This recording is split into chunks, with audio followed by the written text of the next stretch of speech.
Assalamu alaikum and a very good morning to all of you. How are you all? I hope that you all will be taking good care of yourselves and your studies as well, and you all will be doing fabulous. Dear students, today we have to start our novel that is Don Quixote and the Windmills. That is chapter number 3 from our novel book, The Adventures of Don Quixote.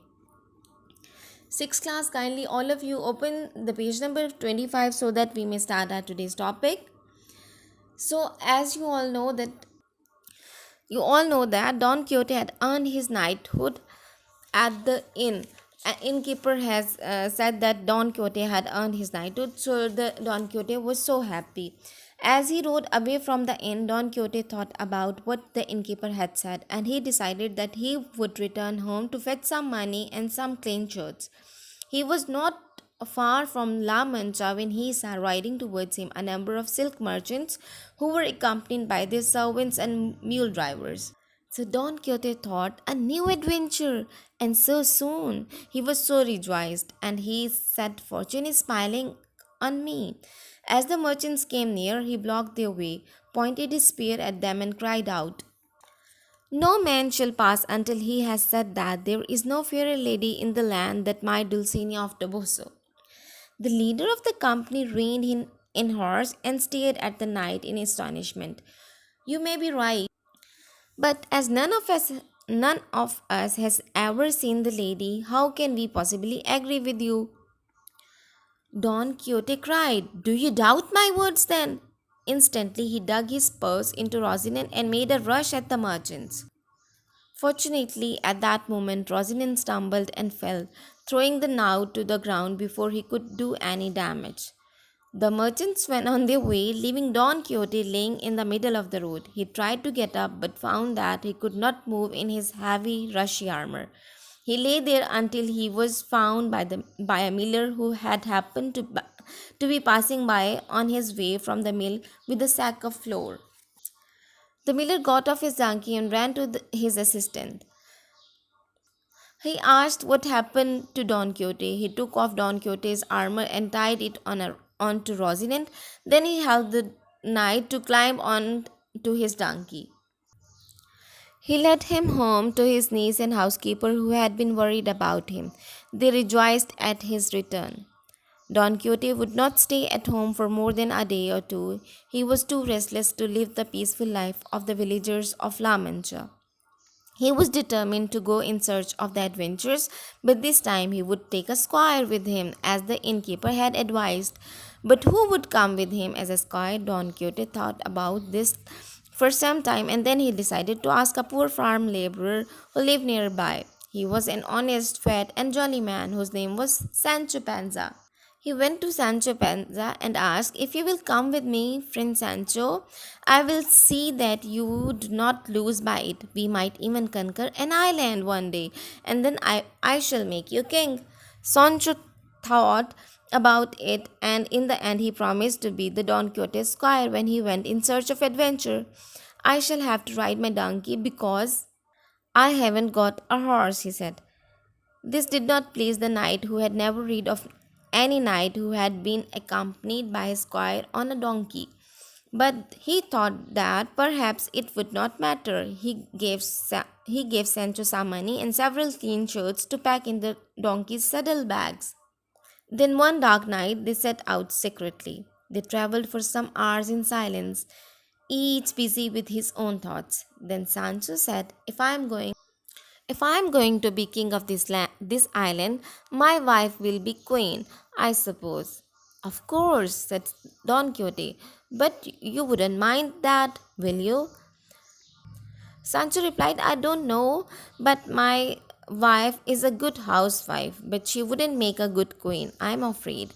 She might be all right as countess, she couldn't manage anything higher than that, I feel sure. It, it means that Sancho believed in Don Quixote.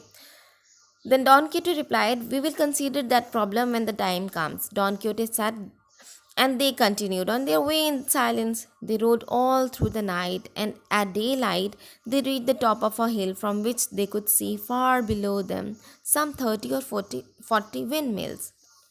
Look, cried Don Quixote in great excitement. Look down there, Sancho. There are 30 or more giants, and I am going to fight them all. Giants do do not do good in the world. In fact, they do a lot harm. It is my duty to destroy them. Giants? Gasped Sancho. What giants? I can't see any giant. There they are, said Don Quixote, pointing to the windmills. Can't you see them down there with their long arms? I have read that some giants have arms miles long, but these may be of different kind. But Sancho said, look again, sir. They are not giants, they are windmills, and the arms that you see are their sails, which are turned by the wind to grind our corn. How can they be giants? But Don Quixote, in astonishment, replied, Sancho, your words show that you know nothing of adventure. Tell you that they are. I tell you that they are giants, and I am going to fight them. If you are afraid, stand back and wait for me here. Before Sancho could do anything to stop him, he galloped down the hill, shouting, Stand, cowards! Do not run away from a single knight. At that moment, a gust of wind made the sails of the windmills run. Cowards! Shouted Don Quixote. Wave your arms as you will, but that will not help you. You cannot frighten Don Quixote of La Mancha. You shall die. With his shield held in front of him and spear at the ready, he rushed towards the nearest windmill. He ran his spear though one of its sails just as it was moving upwards. The spear broke, and the Don Quixote and his noble steed were both torn to the ground. Sancho came rushing down the hill to help his master to get back on his feet. Didn't I tell you that they were windmills? He said. Say no more, replied Don Quixote. A wicked magician has changed those giants into windmills so as to rob me of victory. But I will get the better of him yet. Mark my words, friend Sancho, I will defeat him in the end. I hope so, said Sancho, helping his badly bruised master to mount his horse. They rode on again, but Don Quixote was very silent and thoughtful. He was worried over his broken spear.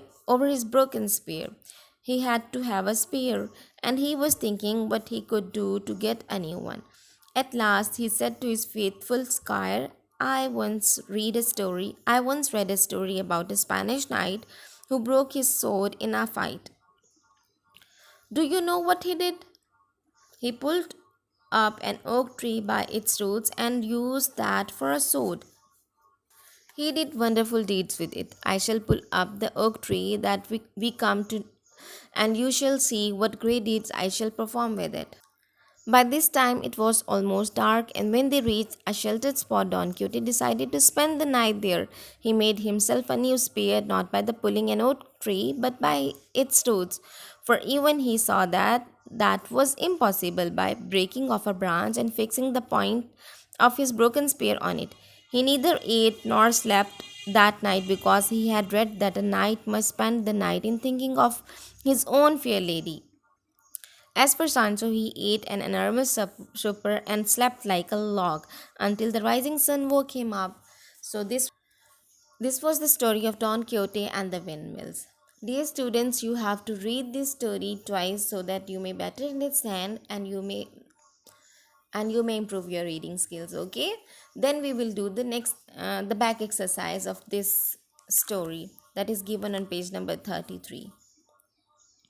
So what you have to do, you have to read this story twice, and you have to make the title page for this chapter on your novel notebook. I hope you have enjoyed this story. Dear students, you have to underline the difficult words in this story, and you have to write at least 15 words from this story. 15 difficult words on your notebooks, okay? And you have to make at least 5 sentences from these words.